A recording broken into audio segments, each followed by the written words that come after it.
All right, so are you ready to dive into something pretty interesting today? I'm all ears. Okay, perfect. Oh, Because we're taking a deep dive into Meg Jay's The Defining Decade, okay. which is all about your 20s. Yeah. Whether you're that person who's, up to your ears in all Mhm. those articles about quarter-life crises, Yeah. or you're just, curious about this time in life in general. Right. We're going to unpack the most important ideas from this book. But before we do all of that, had you actually heard of The Defining Decade before? I have, yeah. Okay, cool. It's funny because a lot of people kind of just think of their 20s as like extended adolescence. Right. But Meg Jay really kind of takes that and turns it on its head. Yeah. So her book really argues that this decade is a crucial period for adulthood. And it's just like, when little kids have that critical period where they can really easily learn language? Oh, that's a great analogy. Yeah. So how does that critical period idea apply to being, in your 20s? Well, think about it like this. Binocular vision. You know, the kind of 3D vision that we need to like judge depth and just see the world normally? Right. Develops in babies between like 3 and 8 months old. And after that window, it's a lot harder Oh, wow. to get. And so Jay argues that adulthood is kind of similar. Interesting. So the experiences that we have in our 20s, Yeah. the choices that we make, the skills we learn, they all set the stage for the rest of our lives. So it's not like we can't change after we're 30, Hmm. but it sounds like that foundation that we're laying in our 20s really matters. Absolutely. It's interesting because I've always felt like, my 20s were just this whirlwind Care. of, just trying things out and kind of, stumbling around a little bit. And I guess, those experiences, even the not so great ones, really did shape who I am today. Absolutely. So if our 20s are about laying this foundation, Yeah. what are the most important building blocks? Well, one of the big ones is something that she calls identity capital. Okay. And it's really all those investments that we're making in ourselves during this time. Okay. So it's the skills that we learn, the experiences that we have, the relationships that we build. These are all things that really shape who we are and open up doors to opportunities later on. So it kind of sounds like we're building a portfolio, but instead of stocks and bonds, it's like life experiences. Is it all about like getting the perfect job right out of college then? Not necessarily. Okay. Identity capital can actually come from all sorts of places. Yeah. And Jay actually tells this story about Helen, Okay. who is a therapist. And right after college, she worked for Outward Bound, leading wilderness expeditions, even working with youth in detention centers. Okay. None of that really screams like future therapist, right? Not really, no. Yeah. So how did those experiences end up helping Helen? Well, those experiences may have seemed random at the time, but they gave her so many valuable skills. Like what? Things like leadership communication, problem-solving empathy, and the list goes on. And so later on, when she was applying to grad school, those experiences actually made her stand out I see. because they showed that she could handle all kinds of tough situations.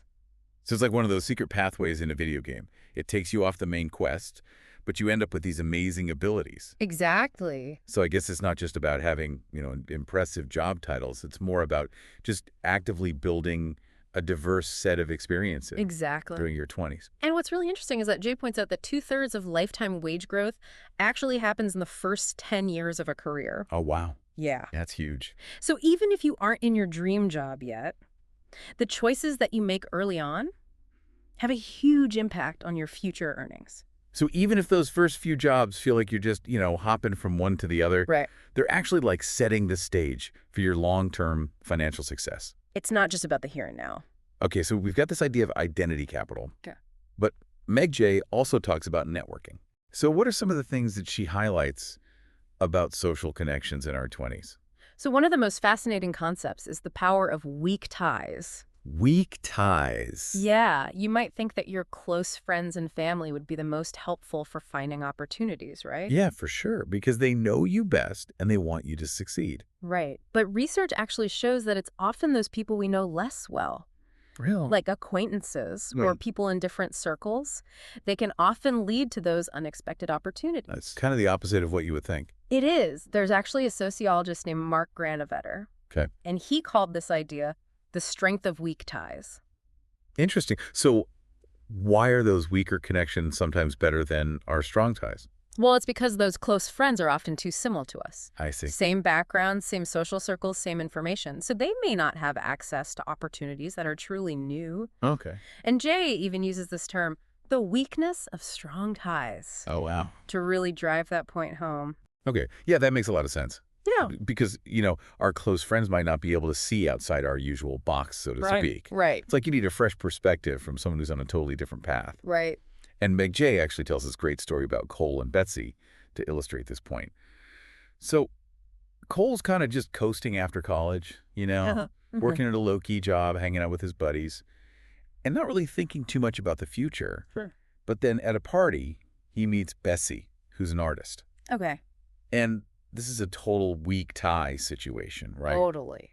And not only do they hit it off romantically, but Betsy opens Cole's eyes to this whole new path, one that's more creative and fulfilling. It's something that he never would have found, just sticking with his usual crew. It's a great example of how those weak ties can introduce us to new ideas, different networks and possibilities that we would have never even imagined. So it's not about, collecting a business cards at networking events. It's more about being open to connecting with people outside of our normal bubble.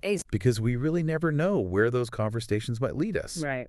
Now let's move on to something that comes with a lot of pressure in your 20s, and that is love. Yeah. I feel like there's this constant anxiety around finding a partner by a certain age. Absolutely. Like we have to meet some kind of deadline. I know that pressure to find the one by a certain age can be so overwhelming. It really can. And it can lead people to either avoid relationships altogether, Right. or even settle for less than they deserve, just out of that fear of being alone. Absolutely. And Meg Jay does not shy away from this at all. And she even talks about how this pressure can lead to some unhealthy relationship patterns. She brings up Emma as an example. Okay. Who came from a difficult family background. And she ended up choosing partners based on their families. It's almost like she was seeking that stability and love that she didn't have growing up. So Emma's story is a great illustration of what therapists call hidden scripts. Hidden scripts. Yeah, so they're those unconscious patterns and beliefs we carry from our past that can often influence our choices without us even realizing it. So it's like we're operating on autopilot. Yeah. Following these invisible rules we didn't even write. Exactly. Oh. And that's why self-awareness is so important. Yeah. We need to understand those hidden scripts so we can actually make conscious choices instead of just repeating those patterns that might be holding us back. That makes a lot of sense. Speaking of things that we might not realize are holding us back, Meg Jay dives into the whole idea of living together before marriage. Oh, yeah. Isn't that supposed to be a good way to test the waters and avoid divorce? You would think so, right? Yeah. But the research shows something that's kind of surprising. What's that? Couples who live together before marriage are actually more likely to divorce than those who don't. It's called the cohabitation effect. Wow. I would not have guessed that. Yeah. So why would living together increase the chances of divorce? Well, one of the main reasons, according to Jay, is what she calls sliding, not deciding. So couples often move in together for convenience, maybe like shared expenses, less commuting, things like that. Rather than making a conscious, committed decision that's based on their shared goals and values. So it's less about let's build a life together and more about, this just makes things easier right now. Exactly. But why does that lead to divorce? It creates inertia. Oh. So couples get locked in by the shared lease. Maybe they have furniture together, pets, social circles. Yeah. It becomes harder to break up even if they're not truly happy or compatible. And so they've slid into cohabitation and then they kind of slide into marriage because it feels like the path of least resistance. Oh, wow. This makes me think of Jennifer's story from the book. She moved in with Carter thinking it would be like a trial run for marriage. But they never actually had any serious conversations about their long-term goals or what they really wanted for the future. They kind of just slid into living together and then slid into marriage, but ultimately it didn't work out. Yeah, and that's such a common scenario. And it's not that living together is inherently bad or anything, but it's so important to go into it intentionally and to have that clear communication about what it means for both partners. Okay, so we've talked about building identity capital, the power of weak ties, and all the complexities of love and cohabitation. Now, I want to get into the hardware driving all of this. Our brains? Yes. Meg Jay talked about how our brains are still under construction in our 20s. What's going on up there? Well, one of the most important areas is the frontal lobe, Okay. which handles things like planning, decision-making, emotional regulation. Basically, all of those adulting skills we're supposed to be mastering by then. Right. And the thing is, the frontal lobe is actually the last part of the brain to fully mature, and it continues to develop well into our 20s. Really? Yeah. To illustrate this, she actually brings up the story of Phineas Gage. Who was that railway worker who had that tamping iron go through his skull? Oh, yeah. I know it's a little gruesome, but Yeah. it actually helped scientists understand the frontal lobe's role. So what happened? Well, before the accident, Gage was known for being responsible and level-headed. But after his frontal lobe was injured, he became really impulsive, Oh, wow. erratic, and he struggled with planning and controlling his emotions. That's a pretty drastic change. It was a tragic case, but it highlights how crucial the frontal lobe is for all the things we associate with being a responsible adult. So basically our 20s are this prime time for our brains to develop those essential skills. Exactly. Yeah, it's like our brains are still getting those final upgrades. So we're not fully cooked yet. Not quite. Still baking. And the cool thing is, while our brains are primed for growth, we need to actually use those frontal lobes to make them stronger. Okay. It's use it or lose it. Oh, wow. Jay even calls it survival of the busiest. Because the more we challenge ourselves and make decisions, the more those connections in the frontal lobe actually solidify. So it's kind of like going to the gym, but for our brains. Just showing up isn't enough. We've got to do the work. Exactly. Taking on challenging jobs, navigating complex relationships, all of that is actually shaping the physical structure of our brains. So we're not just building a house, we're also designing the blueprint at the same time. Yeah. That's pretty cool, but also a little intimidating. It is. So speaking of intimidating, even with our brains developing all this higher level stuff, why does it feel like our emotions are just on overdrive in our 20s? I remember feeling like every setback was the end of the world. And even small criticisms just felt devastating. You know, it's not just you. The emotional centers of the 20-something brain are actually really sensitive to negative feedback. Interesting. Yeah, the amygdala, which processes emotions like fear and anxiety, is especially reactive during this decade. So it's not just us being dramatic. There's a biological reason for why everything feels so intense. Exactly. That makes me feel a little bit better, actually. Good. Meg Jay talks about Danielle, who landed her dream job in television production. Yeah. But the pressure and criticism from her boss were just overwhelming for her. Every little mistake felt like a career-ending catastrophe. And you know, Danielle's experience is so relatable, it's important to understand that. While we can't always control what happens to us, we can learn to manage our reactions. Okay. It's about developing those coping mechanisms, to avoid getting swept away by those negative emotions, and to reframe those challenges as opportunities to learn and grow. So instead of thinking I'm a failure, it's more about saying, okay, what can I learn from this? And how can I do better next time? Exactly. It's all about shifting to a more positive mindset. It's easier said than done, though. It is, but cultivating that growth mindset, where we see challenges as chances to improve, that's so important for navigating all those ups and downs of our 20s. You know, that reminds me of that Viktor Frankl quote. Between stimulus and response, there is a space. In that space is our power to choose our response. It's like we're learning to create that space in our 20s and choose how we react to all the crazy stuff that comes our way. I love that quote. It really highlights the importance of developing emotional intelligence and resilience during this decade, which will serve us well for the rest of our lives. So it's not about becoming like robots who don't feel anything. It's more about learning to ride the waves of emotion without getting completely knocked over. Exactly. All right, let's move on to relationships.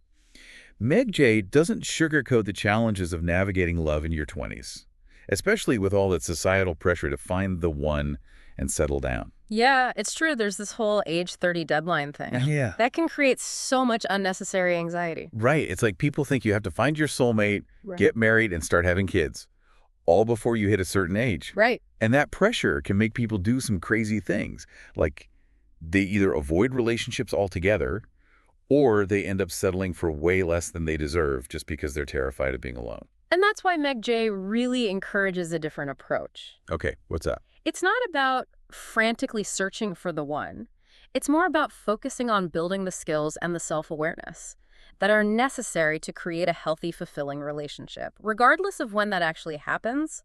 So instead of rushing to check boxes on some arbitrary timeline, it's more about learning to be a good partner, and being ready for a healthy relationship when the right person comes along. Exactly. Right. It's about understanding things like attachment styles, Right. recognizing your own relationship patterns, and developing those communication skills and that emotional intelligence that are essential for a strong, lasting partnership. So it's like learning to dance. You need to know the steps and have a sense of rhythm before you can hit the dance floor with confidence. That's a great analogy. You can't just waltz in there and expect to flawlessly pull off a tango. Right.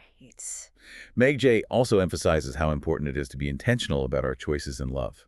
It's about avoiding those sliding, not deciding situations that we talked about earlier, where we end up in a relationship just because it's convenient or because we're afraid of being single. Yes, and we need to be asking ourselves, why am I in this relationship? Is it because it truly aligns with my values and my goals and my vision for the future? Or am I just afraid of being alone? That's a really good question. I remember when I was dating in my 20s, I had this list of non-negotiables, like things that I absolutely would not compromise on in a partner. And it really helped me stay focused and avoid getting swept up in relationships that ultimately weren't right for me. That's such a great tool. Knowing your non-negotiables can save you a lot of heartache and help you make more conscious choices in love. It really can. Meg Jay also challenges this whole idea that we need to have everything figured out by a certain age, whether it's about our career or relationships or just our overall life path. She really encourages us to embrace the uncertainty of our 20s and see it as a time for exploration and experimentation. I love that. There's so much pressure to have it all figured out. But the truth is, our 20s are all about trying things out, stepping outside our comfort zones, and learning what works for us and what doesn't. It's like those choose your own adventure books. We get to explore different paths, Yeah. make choices, and see where they lead us. I love that analogy. And even if we end up on a path that's not quite right, we can always course correct. That's the beauty of this decade. We have the flexibility and the time to adjust our course and find our way. And Meg Jay reminds us that the 20s aren't a dress rehearsal. They're the real deal. The choices we make, the experiences we have, they all matter. That's exciting, but also a little terrifying. It is. But it's also empowering to know that we actually have the agency to shape our own lives. Absolutely. And it's not about living with this constant pressure to get everything right. It's more about finding that balance between taking our lives seriously and giving ourselves the space to learn, grow, and discover who we are meant to be. So it's about being intentional without being rigid, adventurous without being reckless, finding that sweet spot between planning for the future and enjoying the ride. Exactly. It's about being thoughtful about the direction we're heading in without getting so caught up in the plan that we miss out on the journey itself. This whole conversation is making me think about how much we tend to compare ourselves to others, especially in our 20s. It's so easy to feel like everyone else has it all figured out, while we're still stumbling around trying to find our way. Comparison really is the thief of joy. It really is. And social media just amplifies that. It's important to remember that everyone's journey is different. We're all on our own timelines, and what looks like success from the outside might not feel that way on the inside. That's such a good point. We never really know what's going on behind the scenes in other people's lives. We don't. Meg Jay actually talks about this concept of claiming our story when it comes to building a professional identity. So it's not just about listing skills and experiences on a resume, it's more about crafting a narrative that connects the dots and showcases our unique journey and aspirations. Oh, I love that idea. It's about taking ownership of our experiences and presenting ourselves authentically. And plus, as humans, we're drawn to stories. A compelling narrative helps us understand not just what someone has done, but why it matters to them and where they're headed. It's like those About Me pages on websites. The good ones really draw you in and make you want to learn more about the person behind the brand. Exactly. So instead of trying to fit into some predefined mold, we need to become the authors of our own stories. I like that. Speaking of stories, Meg Jay talked about a few different types of work that people do in their 20s. You know, like low meaning, high meaning, and everything in between. I feel like a lot of people get stuck in jobs they don't really care about, just because they feel like they should. Yeah, it's true. We often get these messages about what success is supposed to look like, and they don't always align with our own values and passions. So it's not necessarily about finding the perfect dream job right away, but more about finding work that feels aligned with our purpose, and that allows us to grow and learn. Exactly. And even if we're not in our dream job yet, we can still find ways to infuse meaning into our work by focusing on the skills we're developing, the impact we're making, or the connections that we're building. Now I want to go back to the idea of identity capital for a second, because we talk about how it's built through experiences, skills, and relationships. But Meg Jay specifically highlights the role of education. Isn't it a little late to be talking about school when you're already in your 20s? You might think so, but Jay actually argues that our 20s are a great time for continued learning, whether that's going back to school, taking online courses, or even just reading books and attending workshops. That makes sense. I feel like we're often more focused and driven in our 20s than we were in our teens. We have a better sense of what we want to learn and how it can help us achieve our goals. Exactly. And it's not just about acquiring knowledge. It's also about developing those critical thinking skills, expanding our perspectives, and building that identity capital. That will serve us well throughout our careers and lives. So we're never really done learning. I like that. Okay, we've covered a lot of ground today, from building identity capital to navigating love and careers, and even understanding how our brains are still developing in our 20s. But before we wrap up, I want to bring up the elephant in the room again. The biological clock. Yeah, it's a topic that can feel a bit daunting, but it's important to address. Meg Jay talks about how fertility, especially for women, declines significantly after age 35. I think a lot of people put off thinking about having kids because they just assume that they have plenty of time. And that's a common misconception. That can lead to a lot of regret later on. While medical advancements can help, it's important to be aware of the biological realities and make informed choices about family planning. She shares the story of Caitlin, who focused on building her career and put off having kids until her late 30s. And when she and her husband finally decided to start a family, they faced a lot of challenges with infertility, and they experienced multiple miscarriages. That's so heartbreaking. It is a heartbreaking story, but it highlights how important it is to not delay those conversations indefinitely. Exactly. It's not about dictating when someone should have children. It's about being informed and making choices that align with their own goals and values. And remember, it's not just a women's issue either. Men's fertility also declines with age. So it's a conversation that all couples should be having as they navigate their 20s and make decisions about their future. Yeah, it really is about, just having those open and honest conversations. So with all of this in mind, what's like the one piece of advice you would give to our listeners who are, feeling maybe a little overwhelmed or uncertain about their 20s? What's the most important thing they should remember? If I had to pick just one thing, it would be to be kind to yourself. The 20s are a time of huge growth and change, but we're often our own worst critics. It's so true. So just remember, there's no right way to do your 20s. Embrace the uncertainty, give yourself permission to make mistakes, and celebrate those small victories along the way. That's such great advice, because I think we put so much pressure on ourselves to have it all figured out. But the reality is life is messy and unpredictable, especially in your 20s. Yeah. And that's okay. It's all part of the journey. Yeah. Embrace the messiness, be kind to yourself, and just remember that you're not alone on this journey. Meg Jay's book is a fantastic resource, but it's also really important to lean on your support system. Yeah. Your friends, family mentors, or even a therapist. Having people in your corner can make all the difference. That's so true. We don't have to navigate this crazy decade alone. You don't. Well, that brings us to the end of our deep dive into Meg Jay's The Defining Decade.